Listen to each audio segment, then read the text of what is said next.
Hello dear students, welcome to my YouTube channel. Today's topic is part 2 classification of solids on the basis of energy band diagram from chapter 5 semiconductor physics. We have seen in earlier video that according to energy bands we have seen two types of energy bands, valence band and conduction band, and the gap between these two, that is valence band and conduction band, it is called as forbidden energy gap. The width of this forbidden energy gap, it is important here, and according to this width of this forbidden energy gap we can classify solids into three categories as insulators, conductors and semiconductors. So let us compare all these insulators, conductors and semiconductors on the basis of energy band diagram depending on different parameters. The first parameter is definition. So insulators are the substances through which electric current does not flow, whereas conductors are the substances through which electric current flows very easily and speedily. On the contrary, we say that semiconductors are the substances whose electrical conductivity or whose electrical resistivity lies in between that of conductors and insulators. The next parameter is conductivity. As in case of insulators does not flow electric current through them, so their conductivity is very low. Conductors are the substances through which electric current flows easily and speedily, so their conductivity is very high. Whereas semiconductors conductivity lies in between that of insulators and conductors, that is, it is intermediate. We say that conductivity of semiconductors, it is greater than that of insulators, but it is less than that of conductors. Third parameter is resistivity. as as insulators, through insulators no electric current flows, so we say that insulators opposes the electric current through them, so their resistivity is very high. Whereas through conductors electric current flows easily, so conductors oppose current very small, so its resistivity is very low. On the contrary, we say that semiconductors are the material whose resistivity is intermediate between that of insulators and conductors. We say that resistivity of semiconductors, it is less than that of insulators, but it is greater than that of conductors. We can have various examples of all these. So examples of insulators are glass, wood, rubber, plastic, paper, etc. Whereas examples of conductors are all metals. All metals are good conductors of electricity. Whereas semiconductors are silicon, germanium, selenium, carbon, gallium arsenide. All these are the examples of semiconductors. Now we will see energy band diagrams for insulators, conductors and semiconductors. Here we have to show only the two energy bands, valence band and conduction band, and the gap between these valence band and conduction band, it is important here, and which may be classified into insulators, conductors and semiconductors. So in case of insulators, electric current does not flow, so we show the energy gap between valence band and conduction band with larger width. So in case of insulators, the gap between valence band and conduction band, that is forbidden energy gap, it is very much wider, it is approximately 15 electron volt.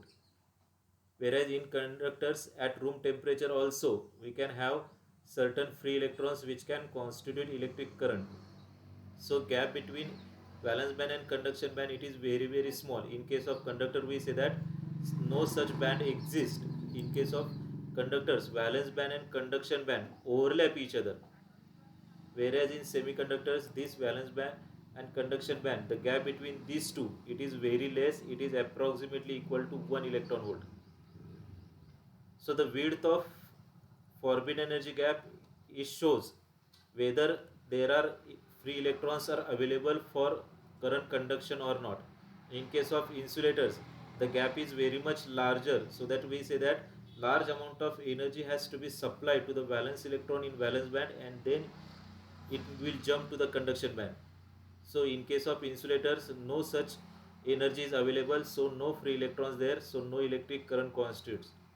But in case of conductors, valence band and conduction band overlap each other, that is at normal temperature also we can have certain free electrons which constitute current. In case of semiconductor, the gap between valence band and conduction band, it is very less, approximately 1 electron volt. So if 1 electron volt approximate energy is supplied to the valence electron in valence band, then such electron become free, which can constitute current. So in case of insulators, the forbidden energy gap, it is very large, approximately greater than 5 electron volt. No gap is observed in case of conductors, that is conduction band and valence band overlap each other. Whereas in semiconductors, the forbidden energy gap, it is very small, approximately equal to 1 electron volt. Now in case of insulators, as no electric current flow through insulators, number of free electrons are not observed here. Whereas in conductors, as electric current flows easily, we have a large number of free electrons available for electrical conduction. In case of semiconductors, we can have a few number of free electrons for current conduction. Now we will see effect of increase in temperature in case of insulators, conductors and semiconductors. In case of insulators, if temperature of insulators is increased, then its resistance decreases. On the contrary, we say that its conductivity increases. At higher temperature, insulators can flow current through them. But on the contrary, we say that in case of conductors, if its temperature is increased, then its resistance also goes on increasing, that is, conductivity decreases. At higher temperature, conductor may behave as insulator. In case of semiconductors like insulators, as temperature is increased, its resistance goes on decreasing, that is, its conductivity increases. Now we will see the next parameter here, that is temperature coefficient of resistance. It is related with effect of increase in temperature on resistivity or conductivity of material. In case of insulators, as temperature is increased, its resistance goes on decreasing, and hence we say that insulators possess negative temperature coefficient of resistance, that is NTC. In case of conductors, as temperature is increased, its resistance also increases, and hence we say that conductors possess positive temperature coefficient of resistance, that is PTC. In case of semiconductors, as its temperature is increased, its resistance goes on decreasing, and hence we say semiconductors possess negative temperature coefficient of resistance, that is NTC. Let us study certain MCQs related with this classification of solids. First one, electrical conductor is a material through which we know that conductors are the substances through which electric current flows easily and speedily. So option B is correct here. Good conductor of electricity consists of, so good conductor, it can carry current through them, so it possesses a large number of free electrons. Which of the following is not an example of good conductor of electricity? We know that copper, aluminium, all these are, brass also is a good conductor of electricity. Mica, it is not a good conductor of electricity. Which of the following is not an example of semiconductor? In this case, silver, it is a metal, it is a good conductor of electricity. Whereas silicon, germanium, selenium, these are semiconductors. So silver is not an example of semiconductor. The substances which conduct electricity are called as we have seen in comparison, conductors are the substances through which electric current flows easily. The electrical conductivity of conductors is, as in case of conductors, electrical conductivity is higher as electric current flows very much easily. The substances which do not conduct electricity are called as, so such substances are called as insulators. The electrical conductivity of an insulator is, in case of insulator, no electrical current flows through them, so its electrical conductivity, it is very low. The substances whose electrical conductivity lies in between conductivity of conductors and insulators are called as, so all these substances, these are called as semiconductors. The electrical conductivity of semiconductor depends on, so we know that as temperature of semiconductor increases, its conductivity goes on increasing. So electrical conductivity of semiconductor depends on temperature. forbidden energy gap is larger in. So forbidden energy gap is large, means large amount of energy has to be supplied to the valence electron and hence it becomes free. So such substances, these are called as insulators. In which substances electrons are not available for conduction. So electrons are not available for conduction, that is electrical current does not flow through such substances, and such substances, these are called as insulators. The conductivity of a conductor dash dash with increase in temperature.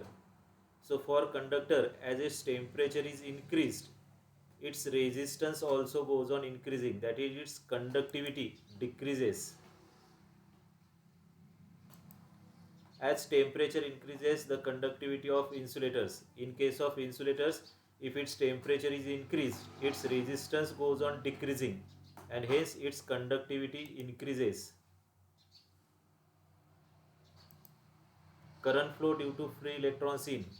So in case of conductors, current flow due to free electrons. The forbidden energy gap is maximum in. So forbidden energy gap is maximum in case of insulators. The valence band and conduction band overlap each other in. So overlapping of valence band and conduction band is observed in case of conductors. Dash dash is an example of conductor. We know that wood, paper, plastic, these are the examples of insulator. Copper is a metal which is an example of conductor. Dash dash is an example of insulator. So silicon, it is an semiconductor. Aluminium, copper, these are metals, these are good conductors. So rubber is an example of insulator. For a given material, energy gap between valence band and conduction band is about 1 electron volt. Material is said to be. So we know that in case of semiconductors, the gap between valence band and conduction band, that is forbidden energy gap, it is nearly equal to 1 electron volt. So such material, it is a semiconductor material. For a given material, forbidden energy gap is very large. The material is said to be. So forbidden energy gap is larger in case of insulators. For diamond, the forbidden energy gap is approximately equal to 6 electron volt. Then diamond is, as the forbidden energy gap is greater than 5 electron volt, that is very much larger, we say that diamond is an insulator. Which of the following figure represents energy band diagram for semiconductors? We know that in case of semiconductors, the forbidden energy gap is very less, approximately equal to 1 electron volt. So figure number C, it is the energy band diagram for semiconductors. Which of the following figure represents the energy band diagram for conductors? In case of conductors, we know that valence band and conduction band overlap each other. So overlapping is observed in case of conductors. So figure B shows the energy band diagram for conductors. Which of the following figure represents the energy band diagram for insulators? In case of insulators, the forbidden energy gap, that is the gap between valence band and conduction band, it is very much larger. So wide forbidden energy gap is observed in case of insulators. So figure A represents energy band diagram for insulators. Thank you very much. If you like this video, you can like and subscribe to my YouTube channel. Thank you very much.